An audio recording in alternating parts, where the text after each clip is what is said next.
नमस्कार दोस्तों, मैं डॉक्टर अरूप मेरे YouTube चैनल हेल्थ फ्रेंड में एक बार फिर से आप सभी का हार्दिक स्वागत करता हूं। आज मैं आपके सामने एक नए तरीके से YouTube का प्रेजेंटेशन करने के लिए आया हूं, जिसमें मैं आपके द्वारा पूछे गए सवालों का प्रतिदिन उत्तर देने की प्रयास करूंगा। मुझे पिछले दिनों मेरे फेसबुक पे कुछ लोगों ने सवाल पूछा था कि नाक से खून क्यों आता है, तो आज मैं उसके बारे में, कारणों के बारे में डिस्कस करूंगा इस वीडियो के माध्यम से।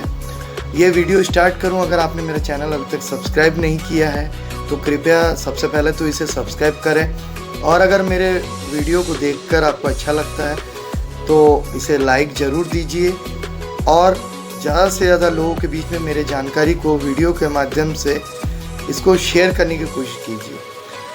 इसके अलावा भी आपके मन में कोई भी प्रश्न हो या आपको किसी भी मेडिकल टर्म के बारे में जानने की जिज्ञासा हो तो आप कमेंट बॉक्स में कमेंट करके मुझ तक भेज सकते हैं। तो मैं इसी प्रकार से वीडियो के रूप में आपके प्रश्नों का उत्तर देने की पूरी कोशिश करूँगा। आज मैं जिस टॉपिक पर बोलने जा रहा हूँ उसे नोज़ ब्लीडिंग कहा जाता है। तो मुझे काफ़ी लोगों ने पूछा था कि नोज़ ब्लीडिंग क्यों होता है।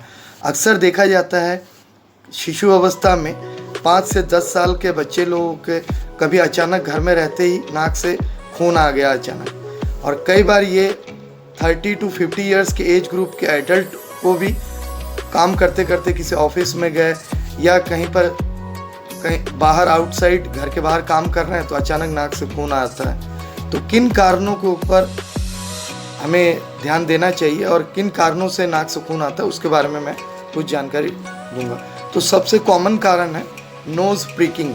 अक्सर हमें एक हैबिट पड़ा हुआ है कि नाक के अंदर हम उंगली डाल करके, नाक के अंदर नेल से जो है या नाक के अंदर बराबर उंगली डाल करके हम खुजलाते रहते हैं, इचिंग करते रहते हैं, प्रिक करते रहते हैं। तो इस कारण से भी जो है नाक से खून आता है। कॉमनली किसी को जुखाम, अपर रेस्पिरेटरी ट्रैक्ट इन्फेक्शन या खांसी, स्नीजिंग, छींक आ रहा है, जोर जोर से खांसी और छींक आने पर, या नाक से हम जोर जोर से सांस ले रहे हैं, छोड़ रहे हैं, तब भी कई बार ब्लड के स्टेन्स जो है, छींटे जो हैं वो आते हैं। साइनसाइटिस एक बहुत कॉमन इशू है। बहुत लोगों को साइनस का प्रॉब्लम है, ब्लॉक्ड साइनसाइटिस का इशू रहता है, तो देखा गया है कि इसमें भी ब्लीडिंग कई बार नाक से हो सकता है।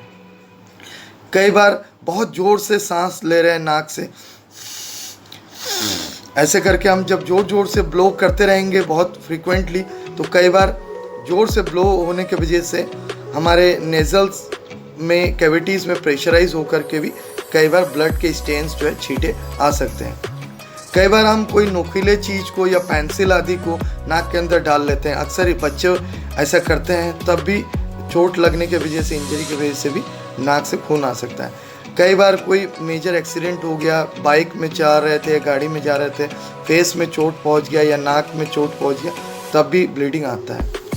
कई बार एलर्जिक या नॉन एलर्जिक राइनाइटिस का प्रॉब्लम रहता है, जिसमें छींक, जुखाम, एलर्जिक टाइप के हो जाते हैं। कई बार ज़ोर ज़ोर से हांची छींकते हैं हम, इतनी ज़ोर से हांची हम करते हैं, छींकते हैं, तब भी जो है नाक से ब्लड के स्टेन्स आ सकते हैं। कई बार ब्लड थिनिंग ड्रग्स इस्तेमाल होता रहता है, जैसे एस्प्रिन या डिस्प्रिन टाइप के जो टैबलेट्स हार्ट के पेशेंट को प्रेस्क्राइब किए जाते हैं, जिसमें ब्लड को पतला रखने का प्रयास किया जाता है। उन दवाइयों के प्रयोग के वजह से भी कई बार ब्लड नाक से आ सकता है।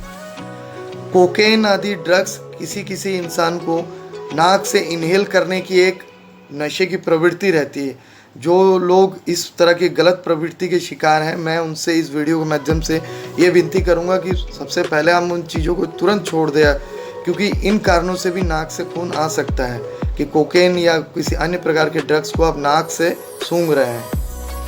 कई बार कुछ लोगों की मजबूरी रहती है कि केमिकल इंडस्ट्री में, कोल माइंस में काम कर रहे हैं, तो केमिकल इरिटेंट्स के वजह से भी नाक से खून आ सकता है।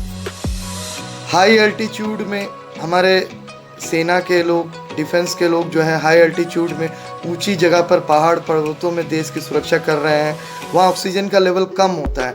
इस वजह से भी कई बार ऐसा देखा गया है कि ऑक्सीजन का लेवल कम होने की वजह से भी हाई अल्टीट्यूड में रहते हुए कई बार नाक से ब्लीडिंग आ जाता है। एक कॉमन फैक्टर है डेविएटेड सेप्टम। नाक का बनावट जो है प्रकृतिगत तरीके से अगर कंजेस्टेड हो या हड्डियां मुड़ गई या बैंड हो गया है तो कई बार देखा गया है कि हमें नाक से ब्लड के स्टेन्स जो है अचानक कभी साल में एक बार ऐसा आ सकता है। कई बार हम बहुत ज़्यादा नेज़ल स्प्रे वगैरह का इस्तेमाल करते हैं। नाक का स्प्रे अगर अतिरिक्त इस्तेमाल करेंगे तब भी नाक से खून के छींटे वगैरह आ सकते हैं। इसके अलावा भी कुछ ऐसे कॉजेस हैं जो उतने कॉमन नहीं है, लेकिन इन कारणों से भी नाक से ब्लड आ सकता है, जिसमें अल्कोहल का यूज़ होता है। कई बार किसी को ब्लीडिंग डिसऑर्डर होता है जिसे हेमोफीलिया कहा जाता है, जिसमें नाक से भी खून आ सकता है। हाई बीपी उच्च रक्तचाप के वजह से भी आ सकता है। एथेरोस्क्लेरोसिस का भी प्रॉब्लम होता है, जिसमें एथेरोस्क्लेरोसिस में जो आर्टरीज के वाल्स होते हैं हार्ट के, उसमें कोलेस्ट्रॉल का डिपॉजिट होकर के भी कई बार नाक से खून आ सकता है। कई बार हम फेशियल या नेज़ल से रिलेटेड जो है कई तरह के प्रोडक्ट्स यूज़ करते रहते हैं, उसके साइड इफ़ेक्ट्स की वजह से भी हो सकता है। नाक में ट्यूमर्स हो जाए, नेज़ल ट्यूमर्स हो जाए या नेज़ल पॉलिप्स हो जाए, गांठे जैसे हो जाए, तब भी ऐसा हो सकता है। कई बार इम्यूनो थ्रोम्बोसाइटोपेनिया का बीमारी रहता है किसी को, तब भी ऐसा हो सकता है। कई बार ल्यूकेमिया का प्रॉब्लम हो तब भी ऐसा हो सकता है। कई बार आनुवांशिक जो है हेमोरेजिक टेलंगिक्टेसिया का प्रॉब्लम हो सकता है, उसके वजह से भी नाक से खून आ सकता है। प्रेगनेंसी स्टेज में भी देखा जाता है कई महिलाओं के गर्भकालीन नाक से ब्लड आता है। तो इन फैक्टर्स के कारण से भी कई बार ब्लीडिंग आता है। तो हमें बेहतर है कि अगर हम को इस तरह के इश्यूज़ हैं, इस तरह के कारण आपको खुद से पता चल रहा है, तो आप अपने नज़दीक के डॉक्टर से मिलिए और उन चीज़ों को, जिन चीज़ों को आप खुद से वर्जित कर सकते हैं वर्जित कीजिए, रेस्ट्रिक्ट कीजिए और डॉक्टर के सलाह अनुसार ट्रीटमेंट लीजिए। तो आपको नाक से खून आने वाला जो दोष है वो पूर्णतः निदान हो जाएगा। तो मैं उम्मीद करता हूँ मेरी दी गई जानकारी से आपको काफ़ी हद तक फ़ायदा होगा और आप इस चीज़ को फॉलो भी करेंगे। धन्यवाद, नमस्कार, जय हिंद।